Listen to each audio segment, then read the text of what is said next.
दुर्गा पूजा के बाद सभी सियासी पार्टी दोनों विधानसभा उपचुनाव को लेकर अपनी कमर कस चुके हैं, लेकिन ठीक उससे पहले आरजेडी को एक बड़ा झटका लगा है। शहाबुद्दीन के सबसे करीबी व्यक्तियों में से एक सलीम परवेज, जो आरजेडी के प्रदेश उपाध्यक्ष रह चुके हैं, मुस्लिम जमात के एक बड़े नेता माने जाते हैं, उन्होंने आरजेडी को एक बड़ा झटका दिया है। और अब खबर यह है कि वो 17 अक्टूबर को जेडीयू में शामिल हो सकते हैं। तो इस तरीके से आरजेडी के लिए एक नई मुश्किल, क्योंकि उपचुनाव से ठीक पहले अगर सलीम परवेज जेडीयू में शामिल होते हैं, उसके बाद अगर आरजेडी पर वो हमला करेंगे, सियासी बयानबाजी करेंगे, तो इससे आरजेडी का MY समीकरण दरक सकता है। उसकी जो पकड़ है मुस्लिम वोट बैंक पर, वो उसे छिटक सकता है और इससे आरजेडी को एक बड़ा नुकसान हो सकता है। हालांकि बता दें कि सलीम परवेज, जो आरजेडी के प्रदेश उपाध्यक्ष रह चुके हैं, मई महीने में ही शहाबुद्दीन के निधन के बाद आरजेडी से इस्तीफा दे दिया था। उसके साथ ही साथ जो आरजेडी की सदस्यता है, उससे भी इस्तीफा दिया। एक बड़ा आरोप लगा दिया था कि शहाबुद्दीन, जो आरजेडी के संस्थापक सदस्यों में एक रहे,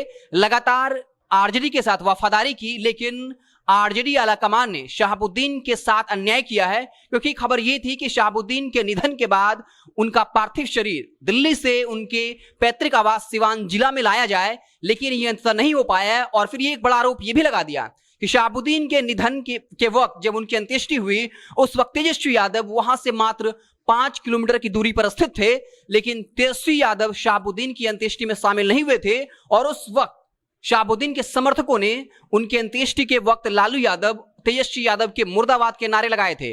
और अब सलीम परवेज ने उसी को आधार बनाकर इस्तीफा दिया था।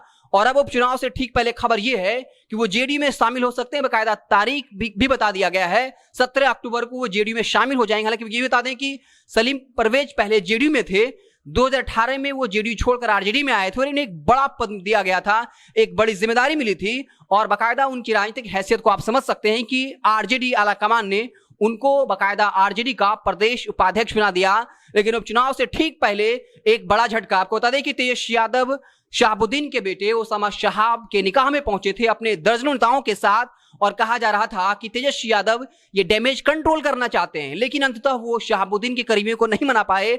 और अब एक बड़ी खबर है कि सलीम परवेज, जो शहाबुद्दीन के सबसे बड़े समर्थकों में से एक रहे, उन्होंने बाकायदा अब जेडीयू में जाने का ठान लिया है। तारीख मुकर्रर कर दी गई है, 17 अक्टूबर को वो जेडीयू में शामिल हो जाएंगे। आपको बता दें कि तेजस्वी यादव के साथ साथ लालू यादव पूरे आरजेडी को लेकर शहाबुद्दीन के समर्थक नाराज थे, क्योंकि जिस तरीके से शहाबुद्दीन की मौत तिहाड़ जेल में हुई, उसके बाद उनके पार्थिव शरीर को सिवान नहीं लाने दिया गया, जिसके बाद उनके समर्थक खासे नाराज थे। और यह आरोप लगाया कि तेजस्वी यादव और लालू यादव ने उनको लेकर कोई आवाज नहीं उठाई। हालांकि उस वक्त भी तेजस्वी यादव ने एक सफाईनामा पेश किया और कहा था कि उन्होंने पूरी कोशिश की, लेकिन सरकार की हठधर्मिता की वजह से, कोरोना का बहाना बनाकर सरकार ने उनके पार्थिव शरीर को दिल्ली से सिवान नहीं लाने दिया। और फिर एक क्रेडिट भी लिया कि वहां स्थानीय प्रशासन शहाबुद्दीन के पार्थिव शरीर को किसी और कब्रिस्तान में दफनाना चाहता था, लेकिन उनके दबाव की वजह से उन्हें ITO कब्रिस्तान में दफनाया गया। तो एक बड़ी खबर है, आरजेडी को एक बड़ा झटका लगा है और इससे कहीं न कहीं MY समीकरण दरक सकता है। अगर सलीम परवेज शहाबुद्दीन के जरिए आरजेडी पर हमला करेंगे, तेजस्वी पर हमला करेंगे। लेकिन इस बीच ये भी देखना दिलचस्प होगा कि ओसामा साहब के निकाह में तेजस्वी यादव पहुंचे थे, तो क्या ओसामा साहब आरजेडी के पक्ष में अपना कोई बयान देंगे, ताकि जो नाराजगी शहाबुद्दीन के वजह से आरजेडी को उठाना पड़ा था, तो मुस्लिम खेमा क्या आरजेडी के समर्थन में आएगा। इन तमाम जो पॉलिटिकल डेवलपमेंट होंगे उस पर हमारी नजर बनी रहेगी। साथ ही साथ बता दें कि तमाम सियासी पार्टियां अपनी कमर कस चुकी हैं। ये खबर भी थी कि लालू यादव 20 अक्टूबर को आ सकते हैं, उसके बाद बिहार में बड़ा सियासी उठापटक हो सकता है।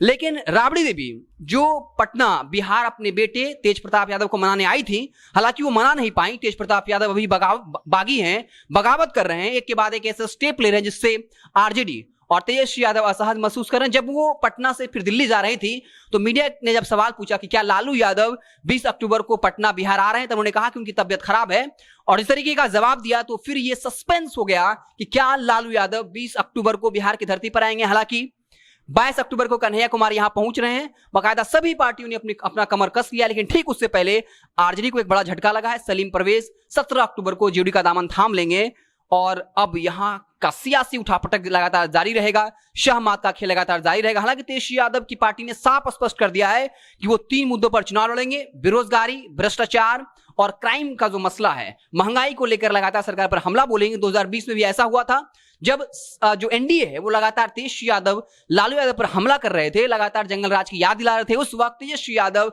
उन मुद्दों से चिपके रहे, बेरोजगारी का मसला उठाया और इसका बाकायदा परिणाम भी आया कि मात्र 12,000 मतों के अंतर से तेजस्वी यादव मुख्यमंत्री नहीं बन पाए थे। और इसमें भी मुस्लिम वोट बैंक की एक बड़ी भूमिका रही। जब सीमांचल में आरजेडी को 15 सीटों का नुकसान उठाना पड़ा, पहली बार एआईएम की एंट्री हुई, 5 सीटों पर चुनाव दर्ज किया और 15 सीटों से ज्यादा सीटों पर लगभग ओवैसी की पार्टी ने आरजेडी को नुकसान पहुंचाया था। तो आरजेडी के लिए मुस्लिम वोट बैंक काफी अहमियत रखता है, क्योंकि इसी वोट बैंक के आधार पर लालू यादव ने 15 साल तक बिहार पर एक छत्र राज किया।